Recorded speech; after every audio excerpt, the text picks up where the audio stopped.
Brakati Yahweh, Brakati Yahushai, Brakati Yahweh, Brakati Yahushai, Brakati Yahweh, Brakati Yahweh, Bashim Yahushai, Bahashim Rachak Kudash, that belongs to the apostles and the elders of Great Millstone True Bell. Salutations to the hopefully elect that day, Yuakim, Sadakim, that do this thing in the utmost truth and sincerity.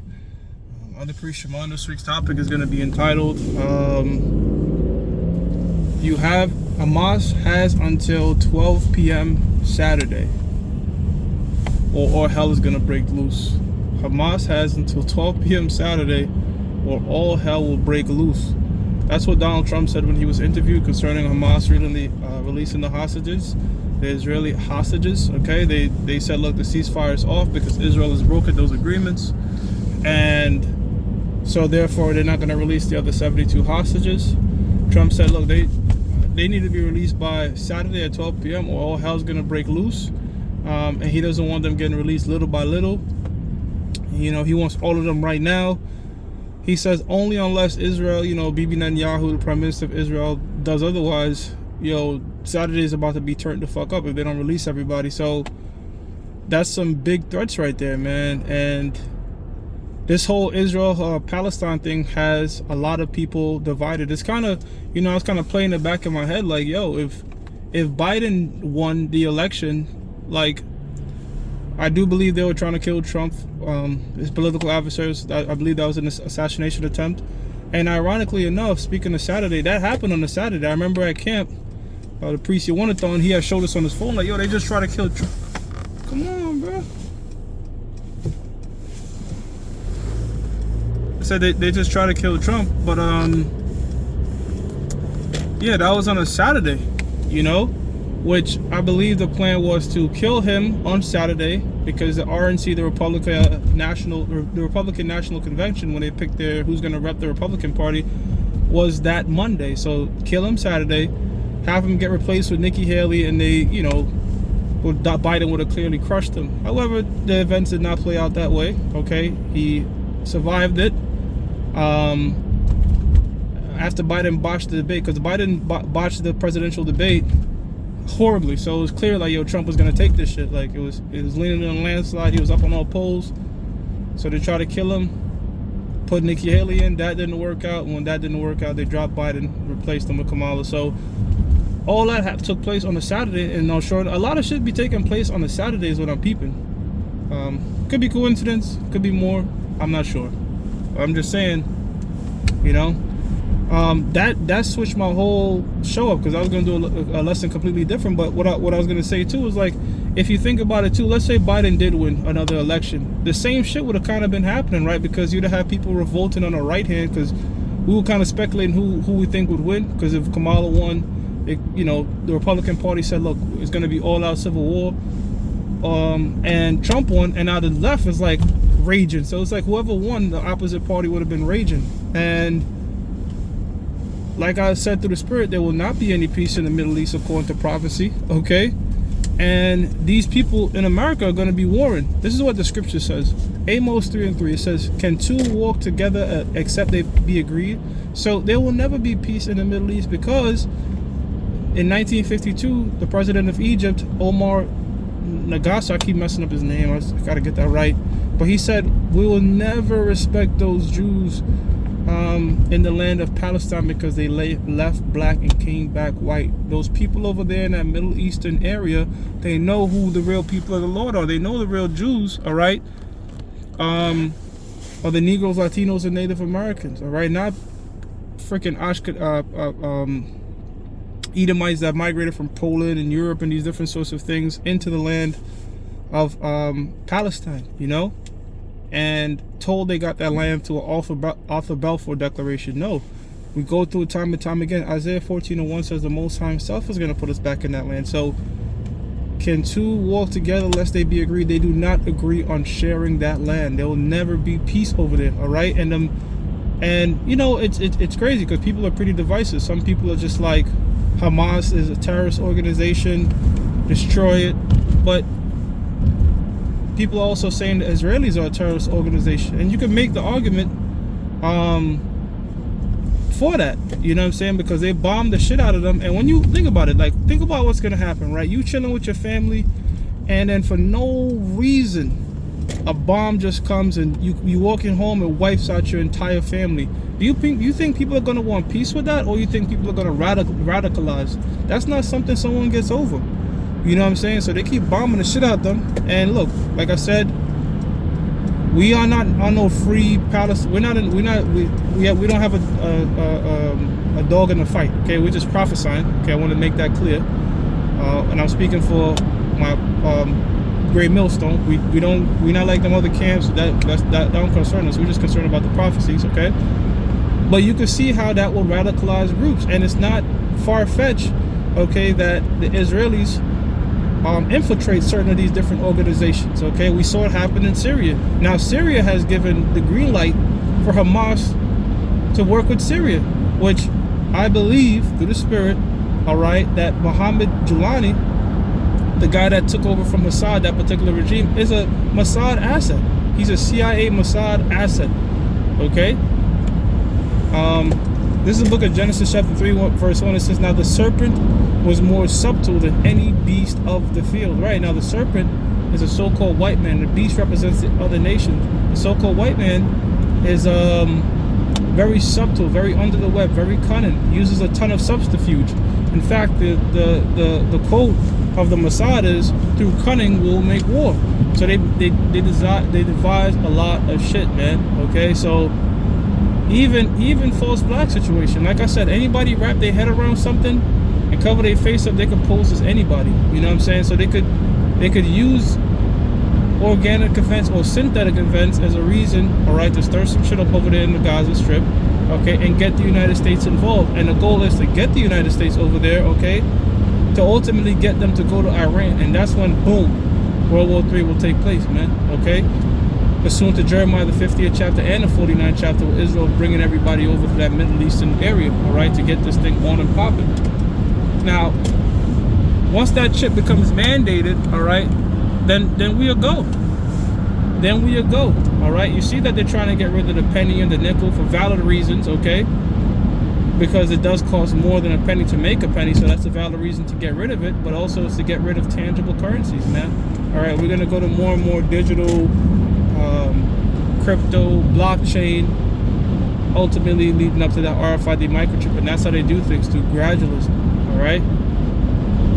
Now this is one of the scriptures I was holding, okay, before the topic had changed, and I found out about this whole "you have until 12 o'clock" thing with Hamas. All right, I was getting into Jacob's trouble. This book of Jeremiah 30:7, and it reads, it says, "Alas, for that time is great, so that none is like it." What time? The time that people are talking about, don't manifest it, don't bring up Jacob's trouble. You see, that's why the scripture says Jake want to hear smooth things, prophesy unto us lies.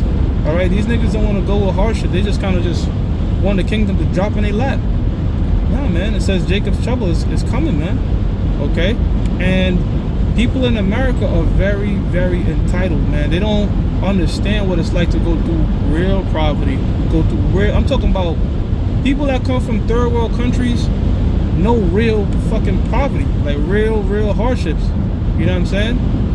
At least in America, you always have the government could bail people out. You know, you can get on government aid and these different programs to help you out, homeless shelters. I'm talking about there's places where there ain't none of that shit. Okay? And Jacob's trouble is going to be even harsher than that. So, this is why the scripture says, you know, in Isaiah 34th chapter, the 16th verse, I believe,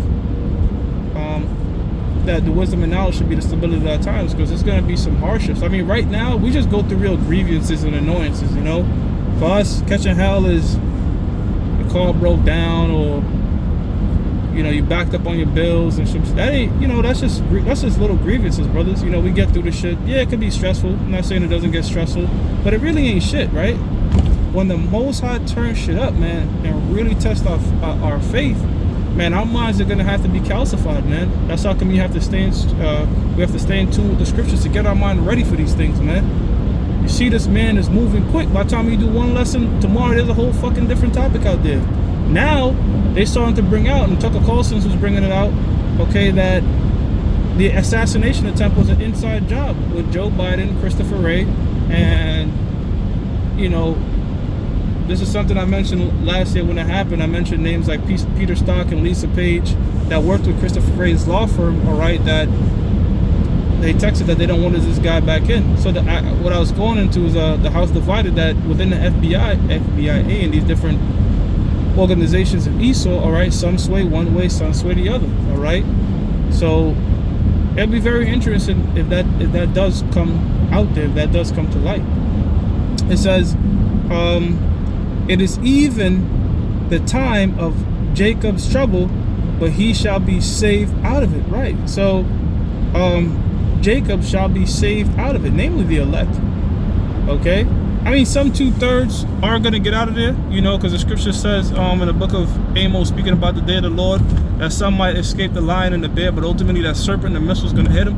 So you are going to have certain wicked ass people that's going to make it through Jacob's trouble just to be preserved for the missiles, man. All right. So going back to this whole division in the United States between left and right and all these people raging, like I said, however the election played out, this is going to be the end product either way, because both sides, all right, are strongly leaning to their political side. And what I've realized too is people believe, people see what they focus on. You know, my mom, she's a staunch Democrat, and all she does is just tell me a bunch of shit that I'm like, I didn't even hear about that, because that's what she's focused on. That's what the algorithms feed you. So the people that are far right are stuck far right. The people that are far left are stuck far left. You see what I'm saying? And they were going to be pissed off regardless. Now the book of 2nd Ezra chapter 15 verse 14 says, woe to the world and them that dwell therein, for the sword and their destruction draweth nigh. Right, so that's what's coming to this place. Okay, death and destruction ultimately. I do believe in the book of speaking as a man, I think this thing is going to get pumped up a little bit, okay, because the scripture says, for when they shall say peace and safety, then sudden destruction. The scriptures also tells us America is going to be destroyed in its zenith, all right, at its peak. You know, the nations are going to be like, damn, who's making all this bread?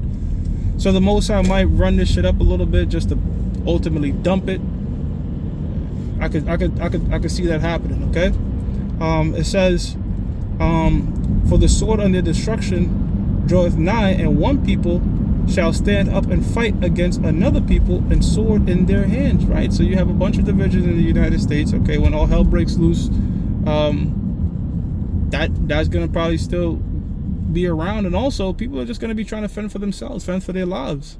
You know, when that ultimate black swan event happens, all right, and the whole government infrastructure is just on complete shambles.